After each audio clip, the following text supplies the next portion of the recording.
Éducateurs canins, comportementalistes, de nombreux professionnels sont là pour vous aider à gérer au mieux le comportement et la relation que vous entretenez avec votre chien. La professionnelle Marion Vrignot, située à Mousillon, est cynologiste, une profession encore peu connue qui propose de l'éducation canine et un suivi comportemental. C'est une profession qui vient du Canada.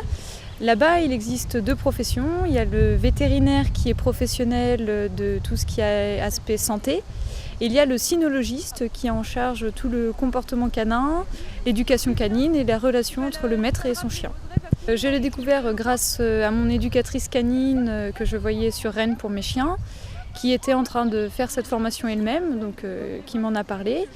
Et comme j'avais pour projet de faire de l'éducation canine, je me suis tournée vers cette formation. Clique pas trop près de son oreille par contre, parce que ça fait du bruit pour lui. C'est juste qu'il lui faut du temps.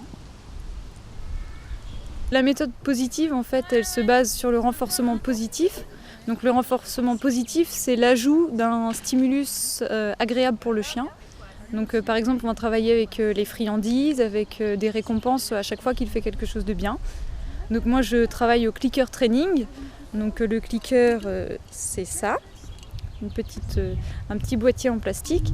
Quand le chien va exécuter un ordre correctement, je vais cliquer et tout de suite associer le clic à une récompense. Et le chien sait très bien que le clic signifie récompense. La méthode traditionnelle se base plus sur la contrainte du chien. Par exemple, certains clubs canins en méthode traditionnelle vont imposer le collier étrangleur. Il fonctionne moins la friandise. On va, par exemple, pour apprendre le assis, on va appuyer sur les fesses. Alors qu'en méthode positive, on va plutôt leurrer avec une friandise pour le guider dans la position choisie. Ouais, c'est bien ça. Donc au niveau des services, je propose des cours particuliers. Surtout le premier cours qui est obligatoirement individuel pour bien cerner le caractère du chien, ce qu'il connaît déjà, ce qui est à travailler. Ensuite, on peut faire des cours collectifs comme aujourd'hui. Donc il n'y avait que 2 chiens, mais ça reste du collectif. Donc on propose des exercices à plusieurs chiens. Ça permet de travailler la socialisation, ainsi que travailler avec de la distraction. Je propose aussi un suivi comportemental. Là, c'est les chiens qui ont un souci de comportement, de la destruction, malpropreté, des choses comme ça. Sinon, je propose un suivi d'adoption. Donc là, pour les maîtres qui sont en recherche de chiens, je vais les guider vers une race qui leur correspond en fonction du mode de vie. Et après, je fais le suivi d'adoption jusqu'à l'arrivée du chiot et les premiers conseils d'arrivée. L'autre. Je pense qu'il va avoir la friandise tout de suite. L'autre, ils savent pas trop, je fais quoi comme exercice? Oui, c'est bien. J'ai pas cliqué. Et c'est une mini croquette.